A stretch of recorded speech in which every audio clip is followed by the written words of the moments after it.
वो दर्शन देना चाहते हो बहुत अच्छा, नहीं देना चाहते हो तो उनको तंग ना करो। पर क्या है, मैं भूलती हूँ क्षण में उठ जाता है दर्द फिर से मन में, ऐसा कुछ।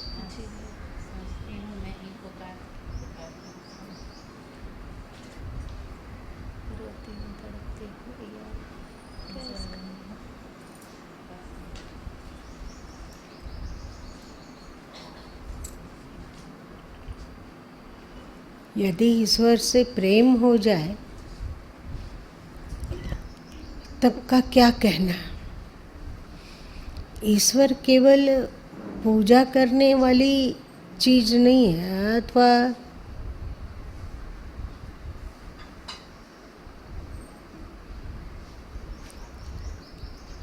नाम जपा है, राम राम राम राम राम राम राम बोल रहे हैं बोल रहे हैं बोल रहे हैं बोल रहे हैं, इतना ही नहीं। वस्तुतः ईश्वर प्रेम का पात्र है, मतलब उनसे प्रेम होना ही चाहिए। और जीवन की संपूर्णता भी ईश्वरीय प्रेम में ही है।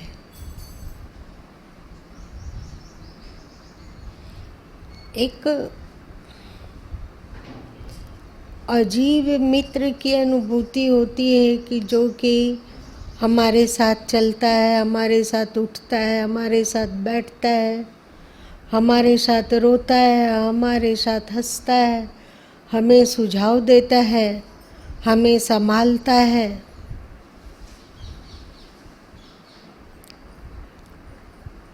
और साथ साथ में हमसे प्रेम भी करता है।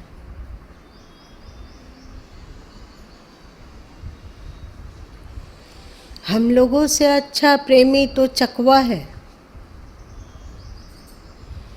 चकवा चंद्रमा से प्रेम करता है तो सिर उठा के चंद्रमा को देखता रहता है, देखता रहता है, देखता रहता है, पूरी रात गुजार देता है चंद्रमा को देखते देखते। फिर भी ना उसकी पलक झपकती है, ना उन्हें नींद आती है। पर चंद्रमा बदले में प्रेम नहीं करता है। करता है क्या? चंद्रमा भी चकवा से प्रेम करता है? नहीं। चंद्रमा को तो ये भी पता नहीं है कि कोई चकवा उसे टकटकी लगा के देख रहा है और रात जगरना कर रहा है, ये तो उसको पता भी नहीं होता है क्या?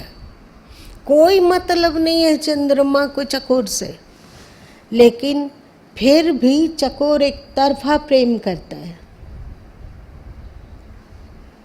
बिल्कुल एक तरफा प्रेम। और आप लोगों के कानून में एक तरफा प्रेम एक तरह का अपराध जैसा ही है। लोग कहते हैं एक तरफा प्रेम में वो पागल मार दिया, मर गया।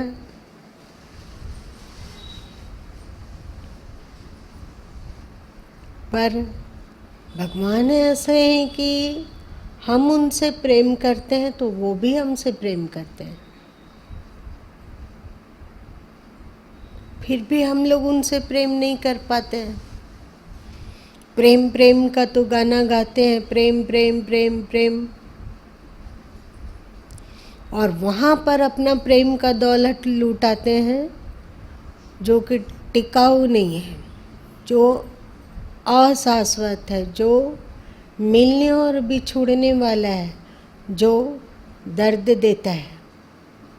जैसे मान लिया जाए कि हम अपनी माँ से बहुत प्रेम करते हैं, बहुत प्रेम करते हैं, आकाश इतना प्रेम करते हैं, माँ की सेवा करते हैं, माँ को खुश रखने के लिए रात दिन प्रयत्न करते हैं कि माँ खुश रहे। माँ आँख से अगर 1 घंटा ओझल हो जाए तो तड़पने लगता है मन कि माँ कहाँ चली जाती हो। आँख से ओझल होती हो तो हृदय फटने लगता है, मेरे सामने रहा करो। इतना प्रेम करते हैं। लेकिन दो घटना यहाँ पर अनिवार्यता घटेगी, या तो माँ को छोड़ के हम चले जाएंगे अथवा माँ हमें छोड़ के चली जाएगी। सही है कि गलत?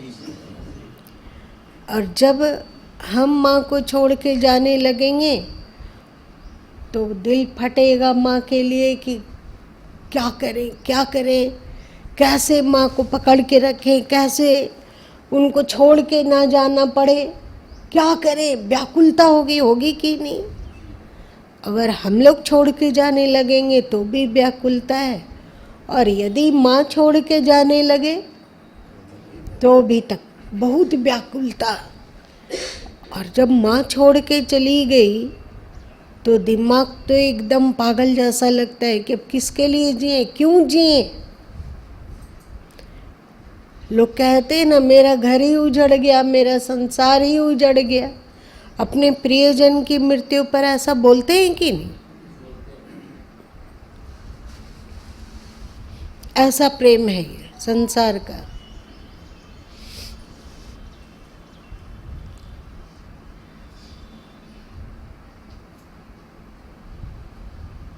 पर परमात्मा हमें छोड़ के कभी नहीं जाता, और हम भी परमात्मा को छोड़ के नहीं जा सकते हैं। जब वो हमेशा मिला हुआ है, उससे एक मिनट भी बिछुड़न नहीं होता है। जीवित है तो भी वो साथ है, मृत्यु के बाद भी साथ रहेगा। तो इस प्रेम में केवल सुख ही सुख है, और संसार के प्रेम में हमेशा भय है, कहीं छोड़ कर ना जाना पड़े, चाहे वो हमें छोड़ कर ना चला जाए। कोई भी चीज़ हो, जैसे धन ही है, धन से प्रेम होता है ना, कैसा लगता है कि कहीं हाथ से धन खिसक ना जाए। लगता है जिसके पास पर्याप्त पैसा हो तो वो रात में चौक चौक के उठता है कि कहीं इनकम टैक्स का छापा तो नहीं पड़ गया। क्या इनकम टैक्स का छापा देने वाले भूत प्रेत जैसे दिखते हैं? उसके बड़े बड़े दांत हैं, क्या उनके बड़े बड़े सींग हैं? क्या वे हमें मार काट देंगे? वो क्या करेंगे कि जो हमने धन को छुपा के रखा है वो उन सबको जब्त कर लेंगे, यही ना? तो इस भय से धनवानों की नींद उड़ी रहती है कि कहीं ऐसी घटना ना घट जाए, कुछ ऐसा ना घट जाए। इसमें कोई प्राण का वियोग नहीं होने वाला है। होगा क्या? केवल धन का वियोग होने वाला है। पर धन का वियोग होने की कल्पना से ही सिहरन होता है या नहीं होता है? सबको होता है। ऐसा कोई नहीं होगा जिसको धन के बिछुड़न की कल्पना मात्र सेहरा न देता हो। और धन हम लोगों से प्रेम भी नहीं करता है।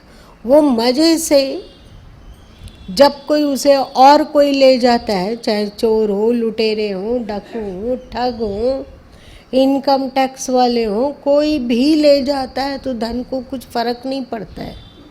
पड़ता है? नहीं पड़ता है। मजे से वो चल देता है, एकदम वेश्या की तरह है। कल तक तो वो मेरे पास था तो हमारे पास ही खुश था, और आज वो किसी और के पास चला गया तो वहाँ भी खुश है।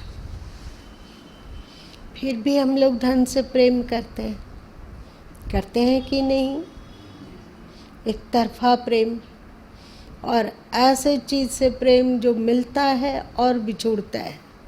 अगर धन का अपहरण ना हो, धन को इनकम टैक्स वाला ना ले जाए, अथवा धन को कोई और बंटवा ना ले अथवा धन को चोर डाकू ना ले जाए। ठीक है कि आजीवन मेरे ही पास रहा, लेकिन उसको छोड़कर तो जाना ही होगा। कैसा लगता होगा? एक संतोष होता है कि चलो हमारा पैसा मेरे बेटे के पास रहेगा, संतोष होता है ना? नहीं होता है। लेकिन बेटा भी छूटने वाला और धन भी छूटने वाला है, व्याकुलता होती है। ऐसे धन से भी हम लोग प्रेम कर पाते हैं,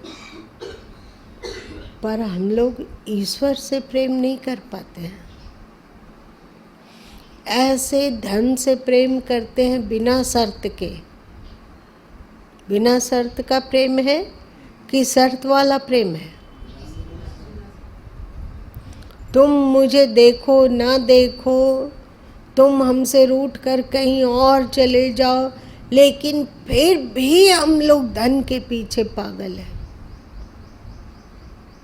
पर यदि ईश्वर से प्रेम हुआ,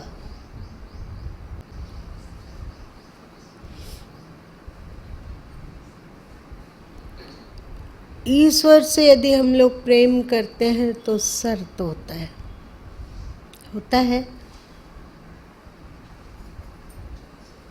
शर्त। तुम मेरी प्रार्थना सुनते हो कि नहीं? तुम मेरी पुकार सुनते हो कि नहीं? तुम मेरी इच्छा पूरी करते हो कि नहीं? जो हम बोलते हैं उस पर तुम चलते हो कि नहीं? इन सब शर्तों में जब परमात्मा खरा उतरेगा, तब हम लोग उससे थोड़ा थोड़ा प्रेम कर सकते हैं। उतना तो बिल्कुल नहीं, जितना कि हम अपने बच्चों से करते हैं, चाहे धन से करते हैं, चाहे इसी शरीर से करते हैं।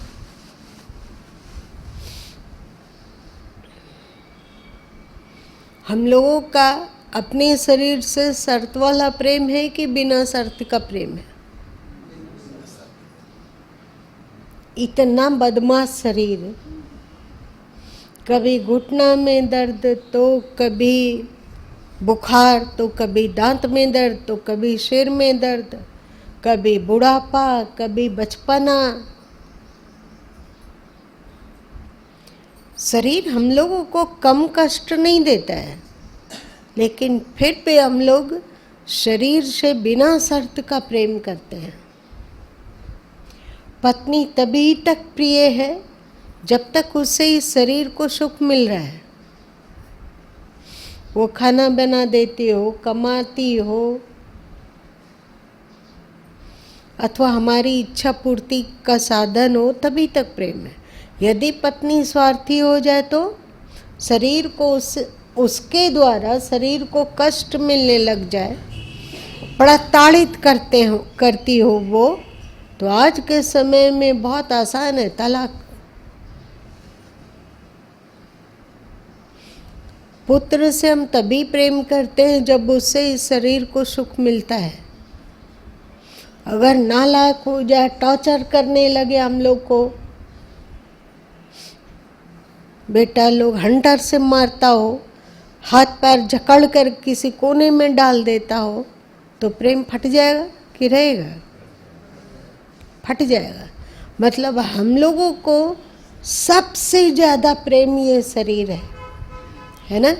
इस शरीर से हम लोगों को सबसे अधिक प्रेम है।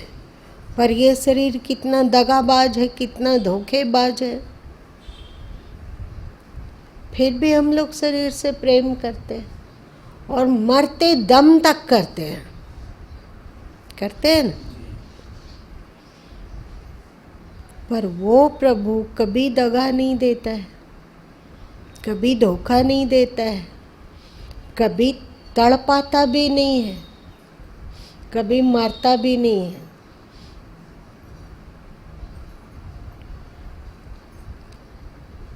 और वो हमसे बहुत प्रेम करता है।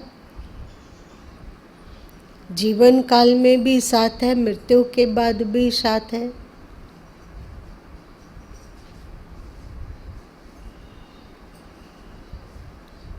प्रेम है भी तो प्रभु के साथ शर्त के साथ प्रेम है। शर्त में खरा ना उतरने पर कोई प्रेम नहीं है।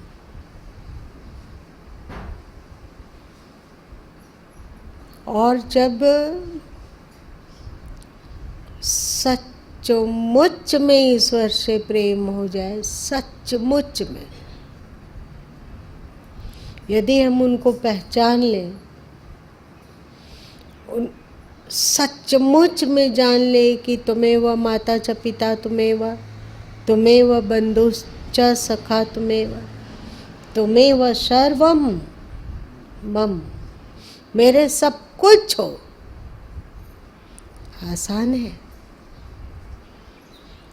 त्वमेव सर्वम मम, तुम मेरे सब कुछ हो।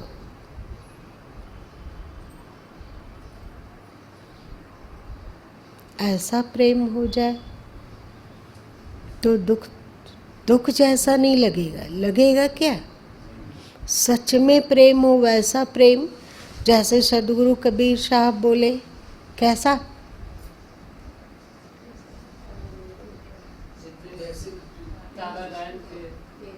तेते बैरी मुझ,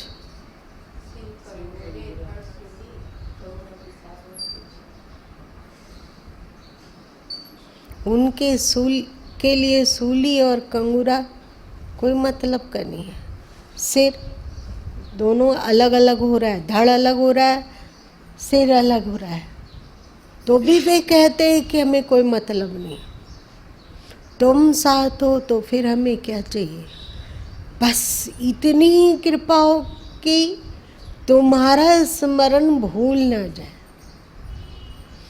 ऐसा प्रेम, ऐसा प्रेम। बताओ, सब दुखों का तिरोहन होगा कि नहीं? सभी दुख तिरोहित हो जाएंगे कि नहीं?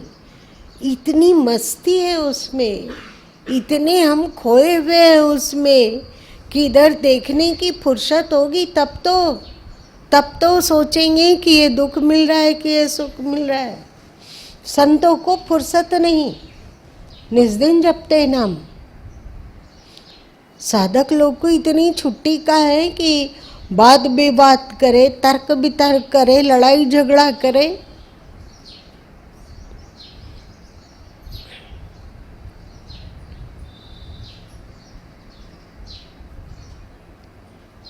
तो जहाँ पर याद रहती है कि उनकी खुशी में ही खुशी मिलाना है, वहीं पर थोड़ा थोड़ा ये भी होता है कि बिरहिन साजिद आरती, दर्शन दीजिए राम, मोए दर्शन देओगे आवत कौने काम। एक विकलता होती है। देखने में ये दुख जैसा ही लगता है,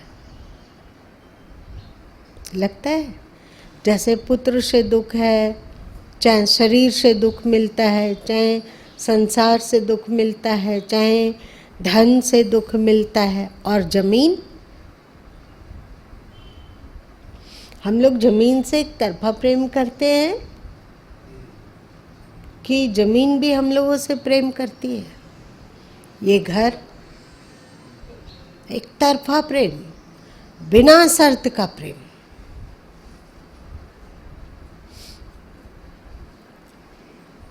और हम लोग ये भी भूल जाते हैं कि आज ये ज़मीन मेरी है तो पहले किसी और की थी, और कितने लोग इस ज़मीन के मालिक बन चुके हैं, कहा नहीं जा सकता है।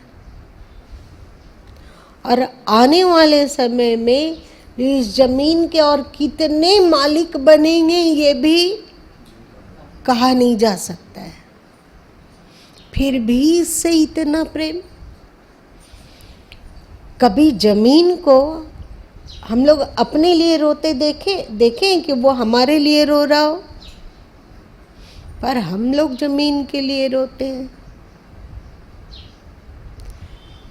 और इधर ईश्वर के लिए भी रो रहे हैं, तो देखने में लगता है कि तो दोनों में तो रो रहे हैं, पैसे में भी के लिए रो रहे हैं तो वहाँ रो रहे हैं, जमीन के लिए रो रहे हैं तो रो रहे हैं, परिवार के लिए रोते हैं, शरीर के लिए रोते हैं, तो जैसे वहाँ रो रहे हैं वैसे ईश्वर के प्रेम में रो रहे हैं। लेकिन जो दोनों ही रुदन का स्वाद चखा है,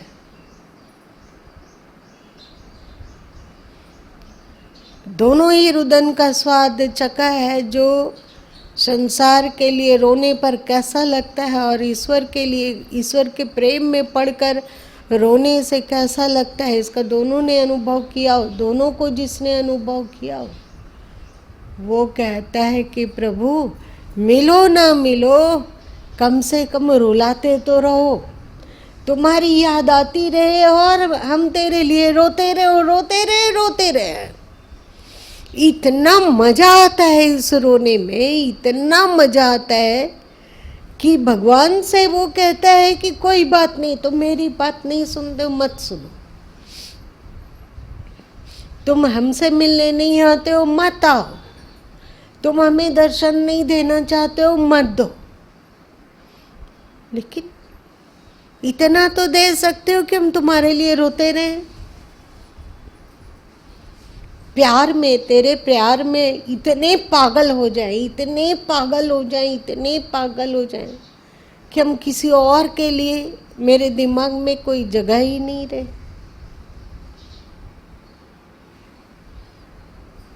ऐसा हो जाएगा तो क्या होगा? तुम लोग ये सुनकर तुम लोग के भीतर कुछ हो रहा है कि कुछ नहीं हो रहा है? कुछ नहीं हो रहा है। कोई शरीर में कोई हलचल, अंदर में कुछ ऊर्जा का स्फोट, एक मस्ती, कुछ उसको चक्र में खलबली बोलो, चाहे कुंडलिनी में खलबली बोलो, पता नहीं क्या उसको बोलो, कुछ तो होता है। और इस रोने में भी इतना आनंद है, इतना आनंद है, इतना सुख है, इतनी तृप्ति है कि बोलो मत। शिकायत करते हुए भी कि प्यारे अब न बिरह सहा जाए, बिरह भी, बिरह के बहाने ही सही प्रभु रोए तो।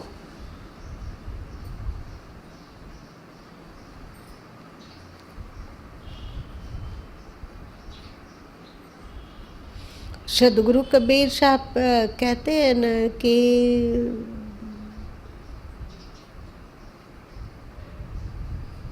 सुमिरन ऐसा कीजिए जैसे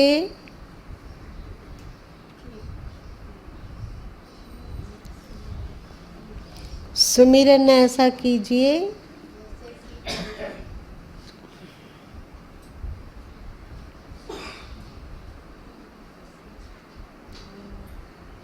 सुमिरन ऐसा कीजिए जैसे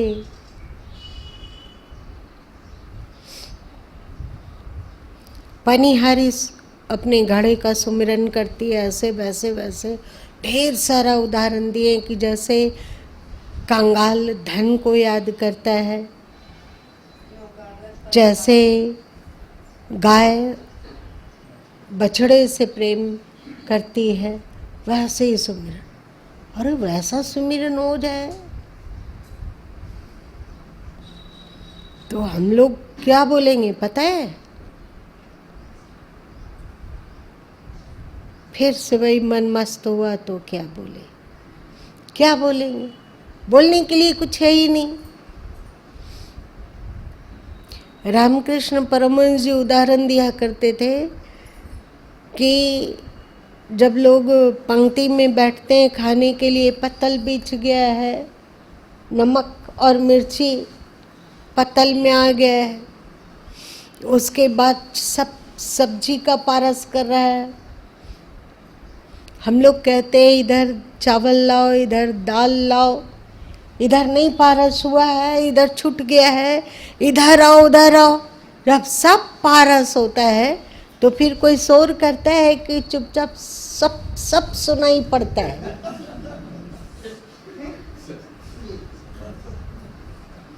कौन शोर मचाएगा?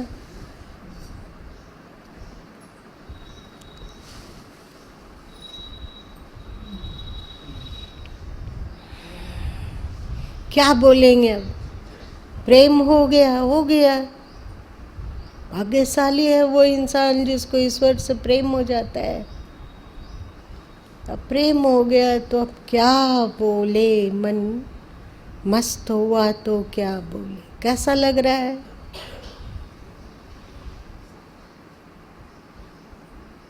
इसको सदगुरु कबीर साहब एक बड़े मज़ेदार शाखी में कहते हैं।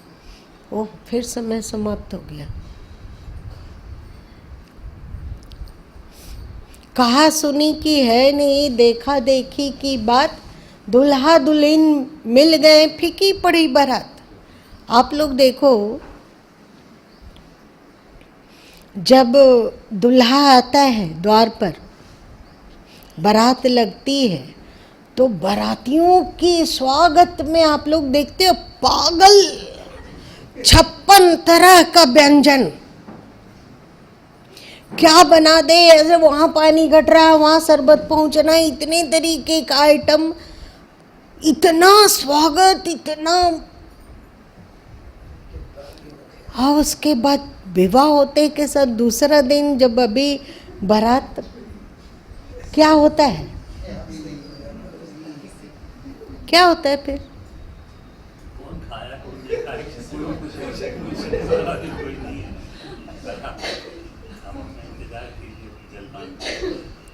खाता है कोई, ठीक है, नहीं खाता वो भी ठीक है। और खाने के लिए भी क्या मिलता है? वही शादी के पहले जो मिला वो, उसकी तुलना में कुछ नहीं मिलता है।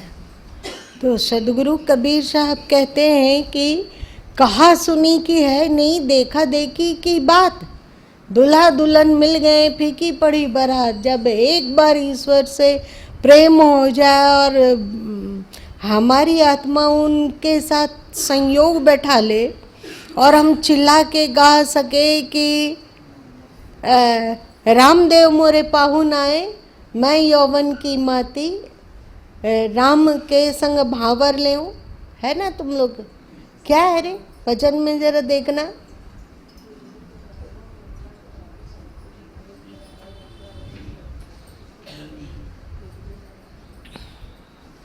जब उनसे मुलाकात हो गई, जब हमने उनको देख लिया, उन्होंने हमें देखा, हमने उनको देखा, वो हमसे परिचित हो गए, हम उनसे परिचित हो गए, बस ये बारात सब फीकी। फिर धन हो बहुत अच्छा, नहीं हो बहुत अच्छा, जमीन हो बहुत अच्छा, नहीं हो बहुत अच्छा, अपने हो बहुत अच्छा, नहीं हो बहुत अच्छा, जिंदा हैं बहुत अच्छा, मरने लग गए बहुत अच्छा, स्वस्थ हैं बहुत अच्छा, बीमार हैं वो भी बहुत अच्छा, सुख में हैं बहुत अच्छा, दुख में है वो भी बहुत अच्छा। अब फीकी पड़ी बारात।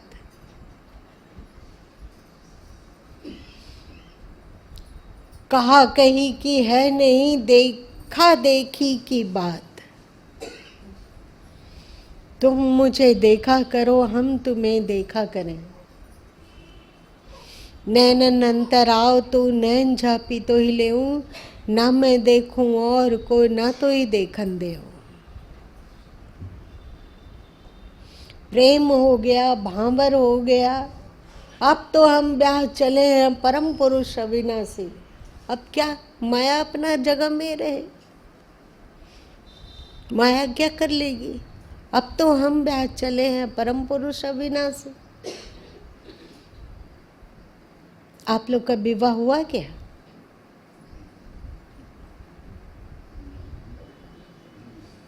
मत नहीं तराना कि तुम लोग तो, अरे आज की बात कर रहे हैं, मेरा विवाह हुए तो 50 साल हो गया। अब ये 50वां एनिवर्सरी मना के आए हैं। नितराने से कुछ नहीं, ये भी कोई विवाह में विवाह है। एक तो जन्म के साथ वो मेरा कोई नहीं था क्या जिससे विवाह हुआ, उसको जानते पहचानते नहीं थे, का इंसान आके सिर पर बैठ गया, उसका नखड़ा झेलते झेलते जिंदगी बीती और मरने के समय या तो वो छोड़ के चला जाता है अथवा फिर हम छोड़ के चले जाते हैं, और अगले जन्म में वो मिलेगा कि नहीं।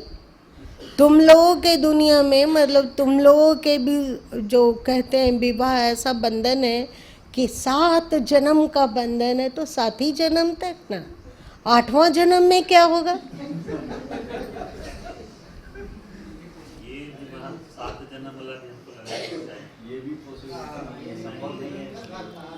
अधिकतम मान लो ये भी कोई विवाह में विवाह है, इसे कौन सा सुख मिल गया, किसको सुख मिल जाता है? देह भोग और देह सुख की लोलुपता में हम इस विवाह को विवाह मानते हैं, पर असली विवाह तो वही है। और जब दूल्हा दुल्हन मिल जाएंगे, आत्मा और परमात्मा का फेरा हो गया, और जब आत्मा बोल पाती है कि अब तो हम ब्याह चले हैं परम पुरुष अविनाशी, तो बोलो मत कि कितनी पूर्णता और कितनी तृप्ति का अनुभव होता है। कभी कभी तो ऐसा लगता है कि ईश्वर भी गुम हो जाता है, और मतलब परमात्मा भी गुम हो जाता है और आत्मा भी गुम हो जाती है, रह जाती है बस तृप्ति।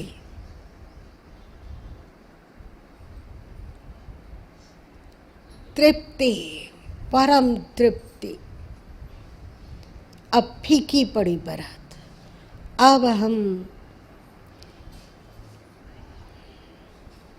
सचमुच में दुनिया में जिस लिए आए थे वो पूरा हुआ।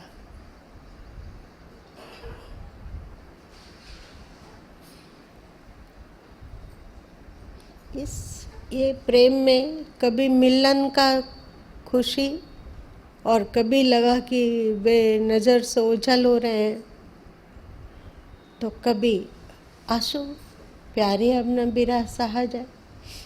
दोनों में ही मस्ती है, मिलन में भी मस्ती और विरह में भी मस्ती है। और निश्चिंतता तो दुनिया से बाहर है कि हमसे वो बिछड़ेगा नहीं। जिससे प्रेम किया जा रहा है वो हमसे बिछड़ेगा नहीं, परम निश्चिंत नहीं कर देता है। आप नहीं करता है, ना हम उससे बिछड़ेंगे ना वो हमसे बिछड़ेगा। हम उसका साथ निभाएंगे, वो मेरा साथ निभाएगा।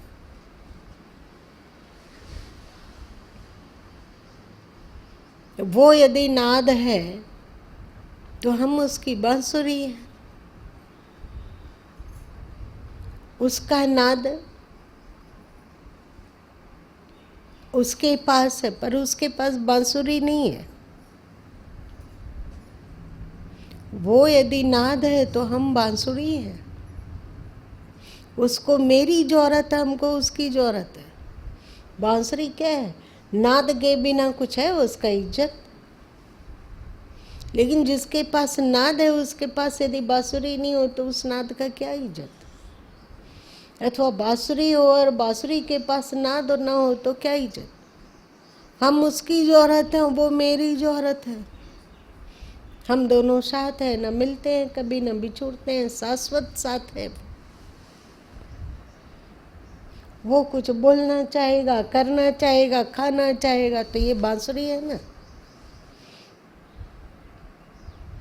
देह, भक्त का जीवन, कोई बात नहीं प्रभु, तुम कुछ बोलना चाहते हो, कोई बात नहीं। तेरे पास जाना कि मुंह नहीं है, आकार नहीं है, बानी नहीं है, शरीर नहीं है, तुम कैसे बोलोगे? तो ये है ना, ये लो बांसुरी बजाओ, जो बोलना चाहते हो बोलो ना। इस पर दावा नहीं है, ये बानी पर दावा नहीं है कि मेरी बानी है। लो ये बानी, ये तेरी है बानी। उसको भी जरूरत है ना भक्त की। प्रभु तुम कुछ टेस्टी चीज खाना चाहते हो, चिंता मत करो, ये लो। कुछ करना चाहते हो, ये ले लो।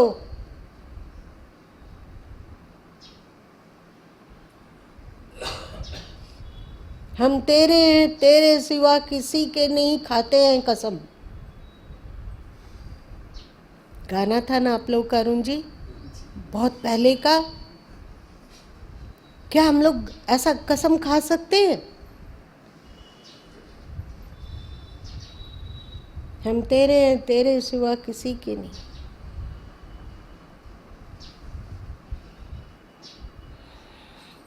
चलो अब विसर्जन करने से पहले एक बार प्यारे अपना बिरहा साझा हो जाए।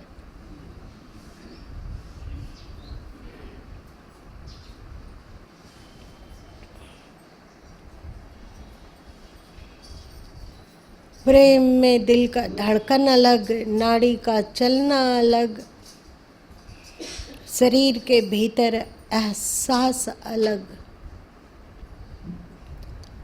क्या हो रहा है